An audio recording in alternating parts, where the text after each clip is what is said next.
I say it a lot on here, but I'm asking you to surrender to God. But how do you actually surrender to God? How do you walk with the Holy Spirit? How do you allow it to take over in your life? This is what this video is about today. Because sometimes it's actually hard to know. What do I do? How do I realize that I'm being divinely guided? How do I allow myself to be guided? Let the Lord be my shepherd. How do I do it? Well, I'm going to explain it today because there is one true thing here. When you give it over to God, whatever it is you're looking for, whether it's healing, manifestation, or you're trying to create some sort of financial abundance, a loving relationship, when you surrender to God, only good will come into your life and you'll be allowed to keep it.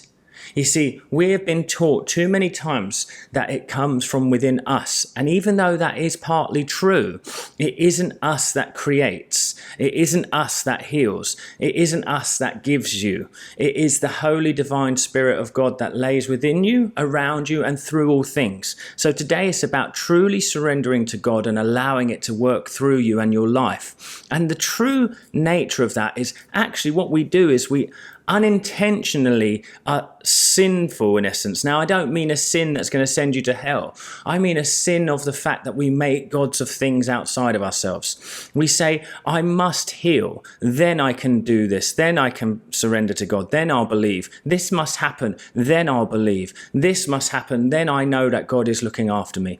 And we sort of put things in front of the surrendering process when actually all you need to do is just learn to let go totally to God by letting go of fear. You see, it's fear that makes you make a god of things. It's fear that makes you make decisions that hurt you. Every time I've made a choice or taken action from fear, that is where my life has gone wrong. That is where challenges and impediments seem to continue and solutions never arise. But I want you to know this, there is always a solution. God is the answer, and it will come in ways that you may not expect. Many of us also do not surrender to God fully because we say, it must come in this way. It must happen immaculately. I must heal without any intervention from any other human. I must create financial abundance by just turning up in my bank account. That isn't how life truly works, is it? And you know this to be true. Sometimes we're guided to solutions and we're guided to take actions. So surrendering to God isn't trying to control God or make God work in your way. It's to realize that God's ways are past finding out.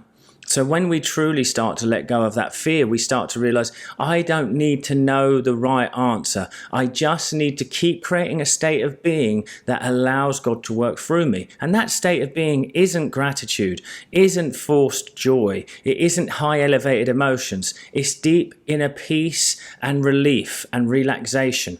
Be still and know that I am God. What is stillness but total relaxation? What is Jesus called? The ultimate expression of the enlightened, awakened man, God as man, the Prince of Peace. So we must start to bring our energy back down to a state of relaxed knowing.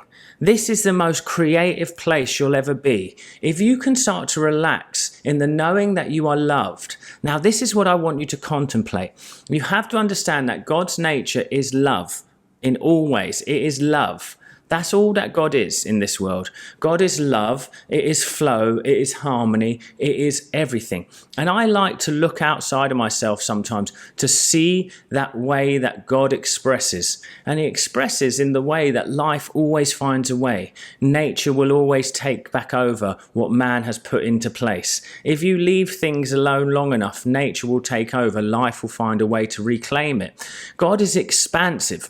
We live in an expansive universe, so it's constantly growing, expanding, creating. So you must understand, to surrender to God is to surrender to true creativeness. So there should be no fear in it because God only creates, he never destroys. You have to understand that. There is no loss in this universe. Yes, there's transmutation from one state of being to another. For example, I may take some old wood and burn it in a fire, and that transforms into heat energy and it transforms into other different things too, but it never is lost. There's no loss in this life. That's one step that's going to help you to let go of fear. So anything that you're facing or any challenges that you have, it doesn't mean you've lost. It means it's taken a temporary different form whilst it finds a solution.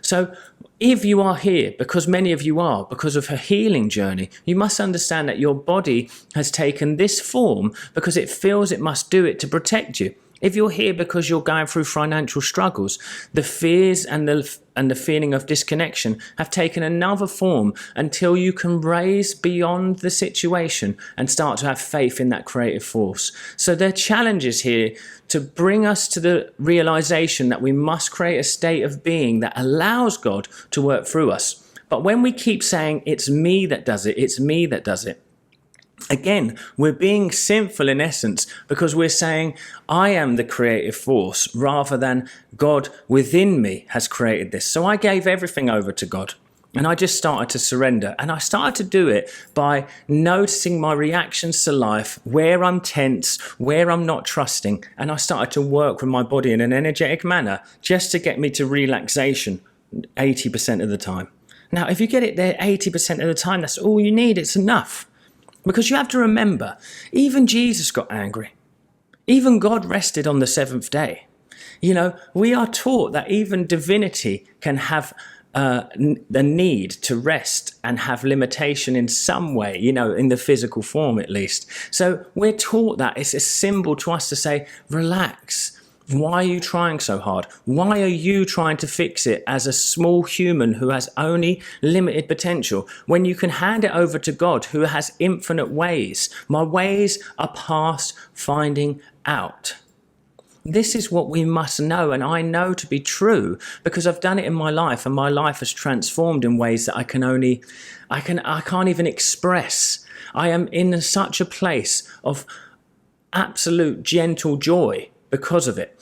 So all it is about maintaining a state of being. Now, some people will say, meditate, pray, do this. These are great tools to teach you how to live in it consistently. But it's what you do outside of those moments that really defines you. And that's how we change the state. So we bring that feeling of meditation, that feeling of relief into our walking life. And you do that by constantly just gently being aware of what's going on in your body.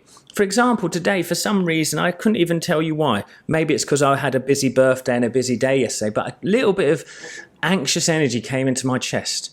Now, I was driving at the time, so I'm not going to pull and meditate. So I just watched it. I didn't fear it. I noticed it. I let my body show me it. I thanked my body for showing me what was going on in it. And I started to relax behind the sensation. As I relax behind the sensation, my body does what it does best. It is a waste relieving thing. It knows how to get rid of waste food, waste water. It knows how to clean it up. It knows how to get rid of waste energy. So you start to trust it. But here's the next step. After I've found that relief, I then genuinely expect wonderful things to happen if I'm in this state of being. So it's living in that expectancy of the best, because that which I ask for in prayer and believe is already mine, so it shall be. But let's think about it. Why is surrendering to God the answer to that quote of the Bible? Because if you had the things you wanted, you'd be at peace. If you had the life that you dreamed of, you'd be totally at peace. Sometimes, desire and everything is beautiful. But once you've desired something, it's your job now to let go of the need of it, the emotional connection or the emotional drama around it. Once you find peace around that circumstance, you've created space for God to enter in. Most people can't allow God to enter into their experience because fear is blocking that energy from moving. So this is what I want you to know. This is what I know to be true. Continue to find peace. Use your prayers to claim what you want till you find relaxation. Don't think you have to elevate yourself in any way at all, because you add no power to the divine. You add no power to the omnipotent. You can't force it, control it, manipulate it. You simply align to its true nature, which is expansiveness. And I hope that helps you today, guys. I look forward to seeing you at the next video. Now, some of you have been very excited about my community idea where I'm going to do a small membership. I'm going to launch that soon, and I'm going to launch it with a waiting list just to see how many people are interested. If that's you, keep an eye on my upcoming videos and posts on YouTube, and I will be posting something soon. Thank you so much.